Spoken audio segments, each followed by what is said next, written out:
Willie D Live. Yeah. How did Mount Rushmore, Westmore come to be? That was a whole quarantine lockdown, too much time Who on kicked it here. off? Who made the call first? You? It was E40 and his manager Okay. had a conversation, said, this be a dope idea. The idea came from how many shows we do together. We're always on the same bill. And it was like, it's a lot of layers to it. So 40 called Cube, 40 and Cube called me, and then they called Snoop, and it's just like a domino effect, everybody joined in. But when you think about it, so many ways, economically, when you think about it, you could call each one of us and negotiate a price and say, this is what I want to hire you guys to get on the show. But if you call us all four, and it's just one call, and you call in the group's manager, that's a way different number. Like, together, everything just was more. And that's my first time being involved with a project that made millions of dollars before the shit even came out. And it was just because of who was involved. It was a group with some real savage businessmen. And everything was a deal, everything. Like, the group was never a group. From the start, the first fucking thing we did was Mount Westmore LLC. That was the first thing we did. It was a corporation from the start. So that's how it was handled. Everything was, from the merch to just like sponsorship shit, and like we did fucking events before the album dropped. We probably made millions off doing events before the shit came out, and then before the album came out, they gave us millions for the album. It was just a real smart business decision for some OG rappers. I think that it was also a good look for hip hop because, like I said, back to the ageism. You like, man, look at these OGs doing this shit like that. And you might not see on the surface all the layers of the financial benefits, but, you still see like, oh, that's Snoop, oh, that's Short, that's Cube. It's big, and you think, well, if they can do it, I can do it. That's the whole thing. We talked about that too. We're like, we're going to motivate some cats to like join forces and do some things, make some moves. It could be, so we did a little run. Went out there, got a little bank, then everybody went back to their normal life. But now we have this thing, we can get the back call and be like, y'all want to tour next year? All right, let's put together an EP, another tour. We go out and we go from being individual legendary rappers to now we like the fucking Motown Review.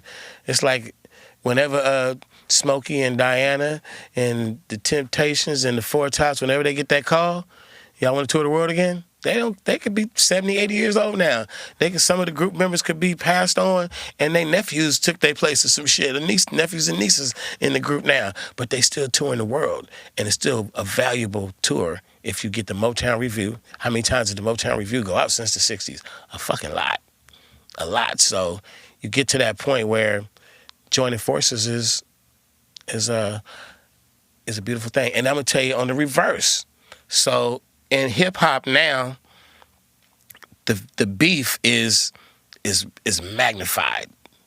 The hip hop beef's magnified to the point where rappers die. A lot of rappers die. We lose a rapper back in the day. You don't lose a lot of rappers. You lose a lot now. They die all throughout the year, and it's attributed to like local shit, street shit, within the hip hop community shit. And I think that in the case of rappers, like, I'm not going to name some rappers that lost their lives. I'm going to just take, like, Jeezy and Gucci. What happens if Young Jeezy and Gucci Mane, they shared their first hit record together, Icy, So Icy. So that's both of their first hit. And that record, to my understanding, is part of the reason why they fell out, if not the single reason. After it became a hit, it was a debate on who could use it for what. It was one of them's song and the other one wanted to use it too. Something. But I don't know the true story of why they fell out. But I do know that if Jeezy and Gucci Mane were partners in crime, if they were the same two dudes that was on that single for their entire careers, I just think it would have just been bigger and better for Atlanta. It would have been bigger and better for hip hop. We tuned in. 2 million people tuned in to watch them go do a versus because we thought they was gonna get violent, or we wanted to see what was gonna happen. Like, man, Gucci versus Jeezy, you know what I mean? And really, I was looking at it like the whole time. I was like, damn, what if them dudes have been making records all this time? How many hits would they have made? How many tours would we have gone to see Gucci and Jeezy co-headlining? Like, it would have been a good look. And I think that some of these beefs, fast forward to younger rappers, younger than Jeezy and Gucci, who are dying. Like, you my op, and you dying. And we like losing these dudes who,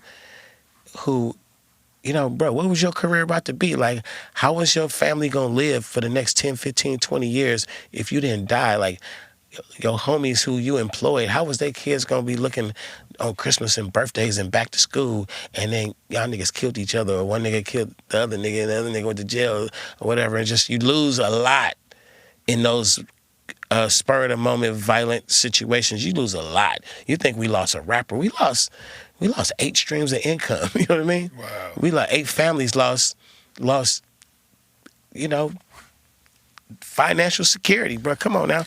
And go ahead. I'm just saying, these are the things that bother me, bro. I just think what Mount Westmore represented was unity, you know? Yeah, you know what else that we lose? A lot of the youngsters lose hope. Mm-hmm. Because they see that youngster who made it, who's living his dream. He got out, he made it. That's the kid that they're aspiring to be, or they're at the very least, they're aspiring to have his same type of success or motivation or whatever. And he gets killed like a dog in the streets. What does that do to them? They say, damn, even if I make it, I could still get killed like that. I could still end up a statistic. So that's bad all around. That's bad all around, man. When you first got into music, how did that happen? I know you was a drummer in high school Mm-hmm. at Fremont, right? In Oakland, right? Mm-hmm. So was that the beginning? I would think at 17 you put out your first album at 17, right? Like 18, somewhere 17, in there. 18, Mm-hmm. okay. And you did that independently? Mm-hmm. Was that 75 Girls? 75 Girls. So that was your label? No, the owner of 75 Girls is the one who taught me how to do that. Guy named Dean Hodges, he taught me how to do that. Yeah. And the next label, Dangerous Music, that was my label. Yeah, okay. 75 Girls. Who else did they have signed at the time? It was a couple of artists on the label, but my stuff was what was really generating the income. And my man Dean, who owned the label and ran it, he just believed in like helping a lot of people, man. He was a guy who couldn't rap. He couldn't make beats. He wasn't a musician, but he had the money and he had the vision. You know, sometimes you need that vision guy, and he was that guy, man. He put me around professional musicians, and he put me around the best studios with good engineers. And had he not done that, let's say if he had put me around some janky ass, my cousin could play bass a little bit at church, not the good bass player, but the one who could just barely hold a note, and fucking and they put me in some cheap ass studios, that would have been too short. Shitty musicians in cheap studios. He put me with professionals. Like Oakland and the Bay Area has a big heritage of music. You know, the Pointer Sisters and the Whispers were not from Oakland, but they was based in Oakland. And we had, you know, Larry Graham was out in the Bay, and Sly and the Family Stone and fucking Tower of Power. Like, it was a lot of success before hip hop came along. So when hip hop came along in the Bay, that's what we looked to. We looked to like the legacy that we were upholding, and it was something that you had to be proud of. So if you talk to Raphael Sadiq, Tony, and different people from the Bay who came along later, they were like, well, I had to. You You know, look what they did, and then look what Too Short did, and look what Tony did. Like, you gotta, if you're the next guy up, you gotta be motherfucking in vogue. You gotta be some, and y'all got the same shit here in Houston. Same shit. Like, don't step up to the plate and represent the city wrong, because the city ain't gonna support you. So we had to do that on a certain level of acceptance, a certain level to be accepted, you know? Yeah. You still live in Atlanta? I do not live in Atlanta. I did 15 years of Atlanta from 1993 to 2000. You make it sound like a prison sentence. To 2008. I mean, I did literally, 15 years in prison. I love my 15 years in Atlanta. I would have stayed, but sometimes when you from where you from, home is calling. Some people don't never go back home, but I had to go back home. You're in Oakland or L.A.? Just California, period. I had to go back. So I did L.A., I did Oakland, I do it all. I've got a lot of Bay Area people, California people in Vegas. So I got property in Vegas. I'm in Vegas. I'm a West Coast guy, man, and I miss Atlanta a lot, bro. But I had to get back to where I was from, and Atlanta was changing. It was changing and becoming what it is now, and I felt like I did my part. Were you born in L.A.? I was born in L.A., grew up in the Bay. Man, but I spent a lot of time in New Orleans. I spent a lot of time in Atlanta, so I've got homes. I ran across this girl a few months ago. I don't even remember her name or anything. I don't even remember where we was, but she started talking about you and talking about, Too Short ain't from no Los Angeles, from Oakland. Too Short from some. I can't even remember the city she named, but she said some city. LA, I never lived in somewhere in the South. Have you ever lived in the South? Oh, people say that I'm from either like Hornville or Edgar, Louisiana, little towns outside of New Orleans. Uh-huh. And I spent a lot of summers there, a lot of family out there. Yeah, and I've been there so much as a kid, and then once I got famous and got money, I'm gonna run back to all my little, upbringing spots, and I ran back there, and I ran in little dirt roads and river roads and all that shit, and you got people who argue with you and go, nah, I've been knowing him since he was a little ass boy, and he's from here. So, as much as I'm that West Coast kid, I'm really, really, my daddy's from Jackson, Mississippi, and my mama's from New Orleans, and I'm really cut like that too.